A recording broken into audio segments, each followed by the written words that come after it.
Aí, falando um pouquinho de objetos, tá? Objetos em JavaScript são pares nomeados de chave-valor, tá? Existem algumas formas de criar objetos em JavaScript. Uma delas é você usar o operador new. Então, você faz new e um objeto e ele cria esse objeto para você. Tá? Object é um cara que já existe aí. Ou você usa o que a gente chama de JSON, que é JavaScript Object Notation, que é um literal que representa um objeto. Então, por exemplo, se você fizer abre e fecha chave, isso representa um objeto. É claro que esse objeto aqui está vazio, né? Não tem nada nele. Mas isso aí cria um objeto para você. Então, assim, uma das formas mais comuns da gente criar objetos em JavaScript é usando JSON. Então, a gente tem aqui uma formatação, por exemplo, abre chave e fecha chave aqui embaixo, está te representando um objeto. Cada atributo no seu JSON, ele vem aqui, você bota, uma par chave-valor, tá? Então, você bota o nome do atributo, que no caso aqui é name, 2 pontos, o valor dele, vírgula. O nome do atributo, 2 pontos, o valor dele. Tá? Aqui pode dar erro, o for é uma palavra reservada em JavaScript, tá? Então, tentem evitar esse tipo de coisa, né? Usar nomes de atributos aqui com palavras reservadas. E repara, a gente pode encadear uma coisa com a outra. Então, eu tenho um objeto e o details, ele é um atributo que é um outro objeto, que tem 2 atributos, color e size. Então, estou aqui declarando um objeto composto, tá, com um dentro do outro. Existem várias formas de você acessar os atributos aqui dos objetos em JavaScript. A mais comum delas é usar o ponto.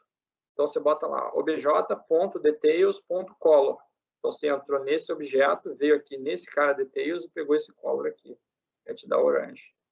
Ou você pode usar uma notação como se fosse um array, tá? Multidimensional. Obj, aí aqui um subscript, né? Um índice, details, um outro subscript, size, e aí você pega o valor 12.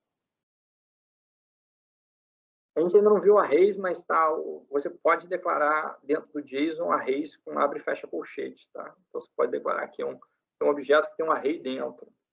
Tá? E assim, a gente vai ver mais para frente. Em JavaScript tem uma forma específica de criar objetos, que é o que eles chamam de objetos com protótipos. Então, imagina o seguinte, você tem uma função e aí você quer criar essa função. A gente vai ver que JavaScript não tem classes, tá? JavaScript tem funções. Então, tudo que a gente faz em JavaScript são funções. Mesmo as classes do ECMAScript 6, que você escreve lá explicitamente class, no final das contas, ela é uma função, mas você está usando uma outra formatação para só mostrar ali como se fosse uma classe. Então, assim, em JavaScript, você tem aqui uma função que se chama person, que recebe 2 parâmetros, name e age. E aqui dentro ele é atribuído para uma coisa estranha que se chama this, tá? Que funciona como se fosse uma classe, né? O this faz a referência para o elemento para aquele objeto, né? Para o objeto que está sendo instanciado ali. E aqui você está atribuindo os valores. Então, quando você tem esse tipo de coisa aqui, está usando this numa função, e você faz new person, você criou um objeto aqui, e esse this, ele passa a apontar aqui para a instância desse objeto, tá? Onde você vai poder armazenar esses 2 valores aqui que você passou. Tá? Então, esse u aqui, ele vai... Aqui não podia ser obj, né? Aqui tinha que ser u.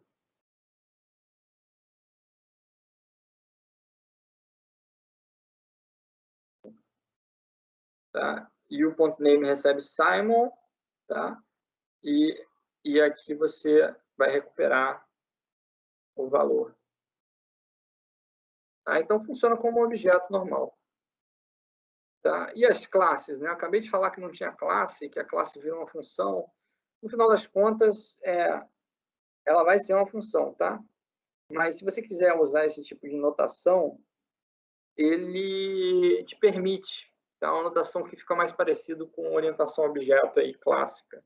Você declara um class person, e aí esse class person vem até aqui embaixo, e você tem um cara que chama constructor, tá? O construtor em JavaScript não é igual em Java que você bota o nome da classe. Ele tem uma constante aqui que se escreve constructor, e aqui você diz quais são os parâmetros do constructor, e aqui dentro você associa os seus parâmetros passados a atributos que você criou aqui com essa palavra reservada this.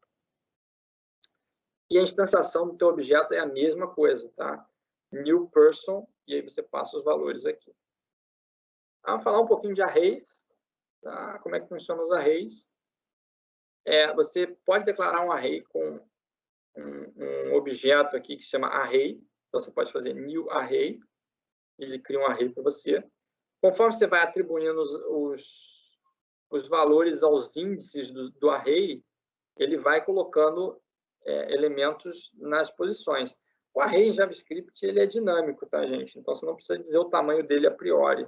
Conforme você vai atribuindo, ele vai crescendo e, no final das contas, ele tem o tamanho que você atribuiu.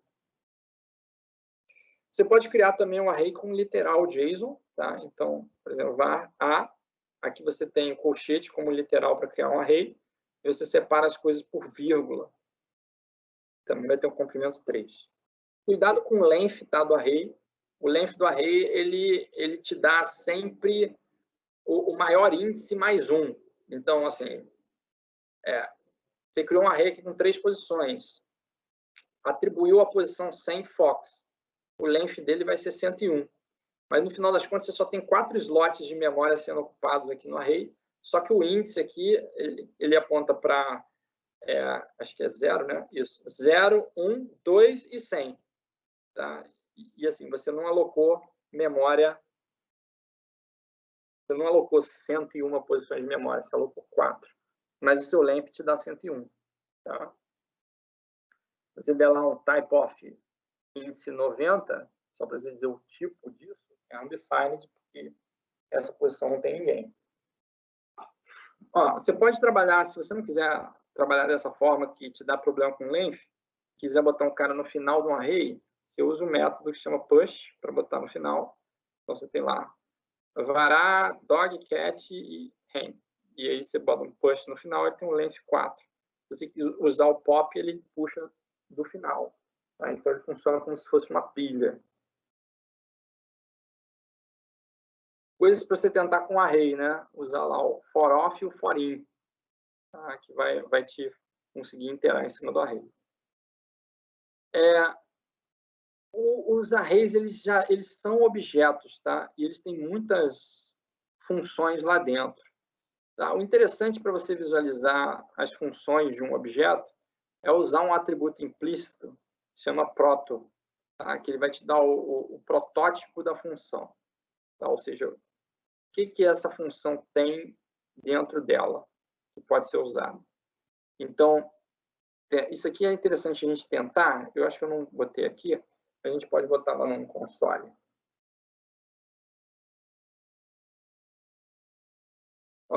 Tem um array, mandei mostrar o protótipo, tá? O protótipo ele tem um array de um monte de coisas, de um monte de funções. Então, todas essas funções aqui, elas estão disponíveis dentro do seu array. Concat, tem um construtor, que é para criar um array, e tem um monte de outras coisas. Fill, filter, find, for each, que a gente viu o que é, index of, join, e um monte de outras coisas. Eu vou mostrar só as funções principais lá, para a gente poder visualizar assim, algumas coisas que dá para fazer com array. Algumas coisas interessantes de fazer com arrays. Primeira delas, né, a atribuição de diversos valores ao mesmo tempo, desestruturando um array ou objeto. Então, digamos que você tem essas variáveis aqui, ó, a, b e rest. Você bota o colchete. Isso aqui é uma coisa estranha, porque não aparece em muitas linguagens de programação, tá? Que essa é a desestruturação. Você bota como se fosse um array do lado esquerdo da atribuição e do lado direito você passa um array. O que isso aqui faz? Ele atribui para A o valor 1 e para B o valor 2 de forma posicional, tá? Conforme você colocar as variáveis aqui. Você pode fazer isso também na declaração de uma variável. Const CD e bota 1, 2. C recebe 1, D recebe 2. E existe uma notação que também ela é muito utilizada, que é 3 pontinhos. 3 pontinhos significa o restante do array. Então, o que você está fazendo aqui? Você está fazendo A recebe 1, B recebe 2, e o restante desse array, que é 3, 4, 5, vai para essa variável aqui, rest, que é um array, vai ser um array, com 3, 4, 5. Tá? Isso dá para fazer, essa desestruturação, ela dá para fazer tanto com array quanto com objetos. Então, se você fizer aqui, ó,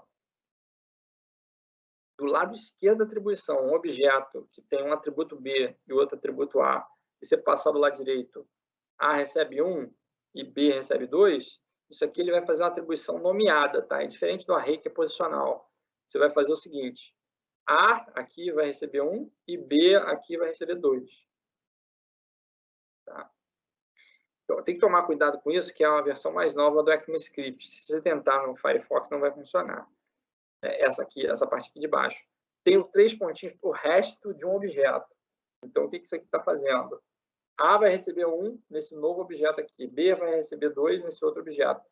E o restante dos atributos vai ser atribuído para essa variável que se chama rest, que vai ser um objeto, que vai ter C e D.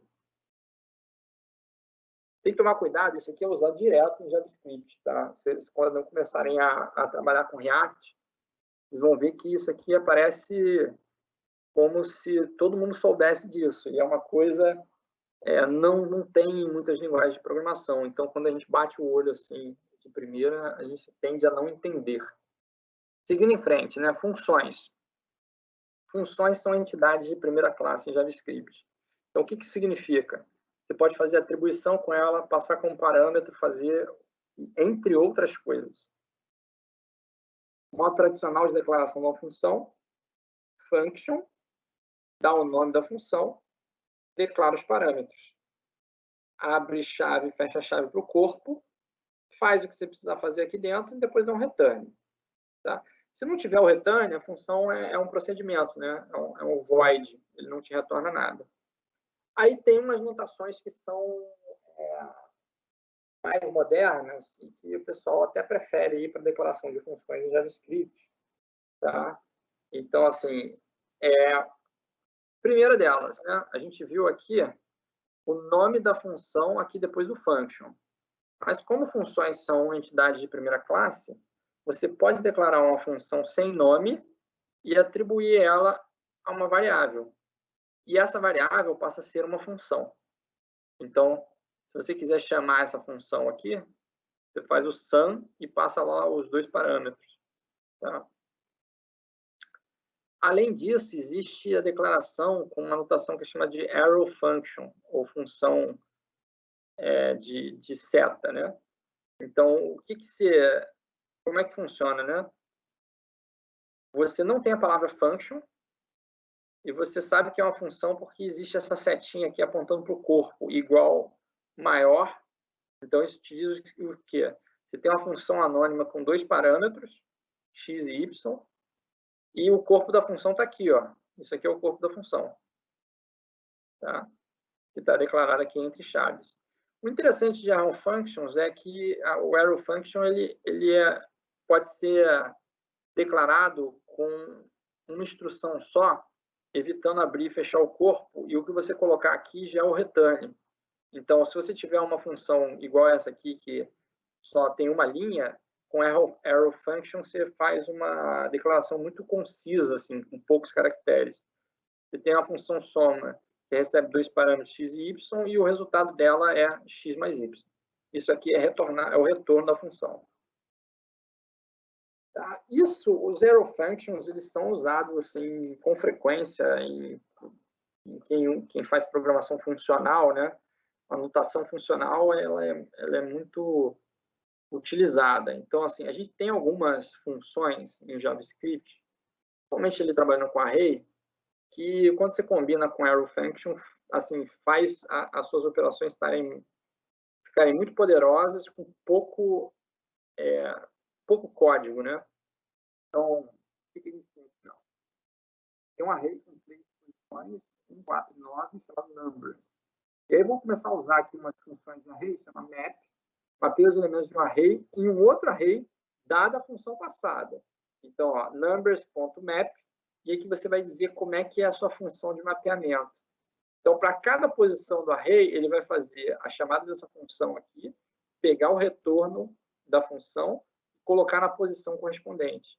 Então, map numbers de x indo para x vezes 2, você está fazendo o dobro de cada número. Então, você vai ter indo de 1, 4, 9 para 2, 8, 18. Além disso, né, a gente pode usar esses arrow functions, por exemplo, para filtrar um array. Então, numbers.filter, onde x é x maior que 3. O que isso aqui vai fazer? Ele vai para cada posição do array, vai verificar se essa função, vai executar a função passando o elemento do array, verificar se isso aqui é true. Se for true, ele coloca na posição, se não, ele tira. Então, está fazendo a filtragem. E existe uma outra função também que é bem utilizada, que é chamada de reduce. Tá? Como é que funciona o reduce? O reduce ele é para reduzir um array. Então, o que significa? Né? A gente vai ter alguma função que pega os elementos do array e faz uma operação com todos esses elementos e no final vai te dar um valor. Tá? Então, como é que funciona? O reduce, ele espera uma função com 2 parâmetros. Um que é um acumulador e o outro que é o current value.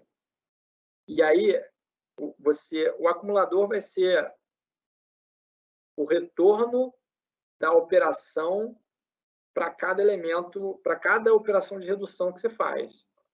E o current value é o valor atual que está sendo processado. Então, quando você faz um reduce com um acumulador de current value, fazendo, por exemplo, acumulador mais current value, o que isso aqui está fazendo? Ele está somando todas as posições do array e te retornando o valor da soma de todos eles. Tá? Porque ele vai executar isso aqui 3 vezes. Vai fazer... o acumulador vai começar zerado, ele vai fazer para o número 1. Aí você vai fazer 0 mais 1.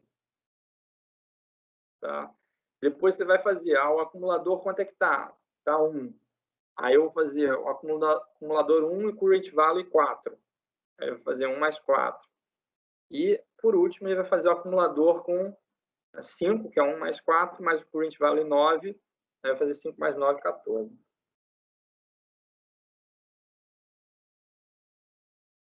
Outras funções de array que a gente pode utilizar aí e que é interessante e durante a programação pode ser útil para vocês, tá? Ordenação, né? Ordena um array segundo a ordenação de string, ou lexicográfico ou alfabética. Tá? Então, se botar numbers.sort, ele vai te ordenar de uma forma esquisita. Ó, tá vendo esse array aqui? Você vai olhar aqui e vai falar, porra, tudo bem, o 22 vem antes do 3. Não é uma ordenação de número, né? Ele está ordenando como string.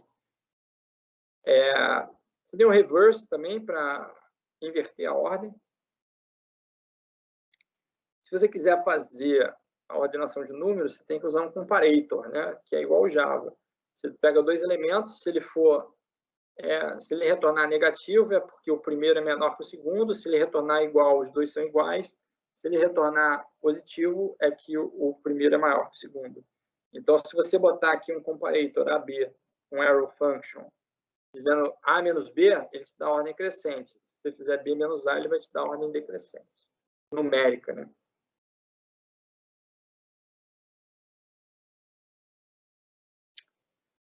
Mais coisas interessantes sobre funções em JavaScript. Passando mais ou menos parâmetros do que definido. Você tem a função add que recebe 2 parâmetros. Se você fizer add de nada, ele te retorna not a number. Tá? Porque você não passou os parâmetros aqui. Essa operação aqui vai falhar. Isso aqui vai dar undefined. Tá? Undefined mais undefined provavelmente vai te dar um not a number. Tá?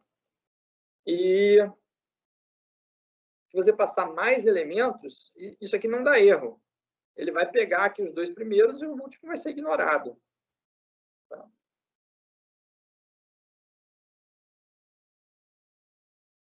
Existe declaração de parâmetro default, tá? Então, aqui a gente está declarando um arrow function. Tem dois parâmetros default, que é x recebe 1, y recebe 1. Isso se x não for passado ou y não for passado. Então, se você fizer add de nada, ele vai te retornar 2, porque eu tenho um valor default aqui. Você pode, dentro de uma função, fazer a utilização aí de quantos parâmetros você quiser, ou seja, eu declarar uma função que eu não sei quantos parâmetros vão ser passados. Então, por exemplo, essa função AVG, fazer a média, existe uma constante chamada arguments dentro da função, que vai te retornar um array com todos os parâmetros que forem passados. E aí, aqui, nesse caso, ele está usando esse array para iterar e fazer a soma e depois a média dos elementos. Então, você consegue criar aqui uma função AVG, que seria a média, que pode receber quantos parâmetros você quiser.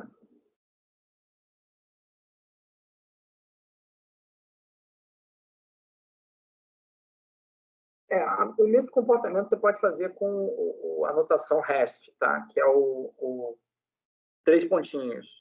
Então, assim, essa notação ela vai atribuir o restante dos parâmetros ao array nomeado. Como você não nomeou nenhum parâmetro aqui, 3 pontinhos args aqui representa todos os parâmetros da função. Tá? Então, você vai ter um array chamado args aqui dentro que tem todos os parâmetros.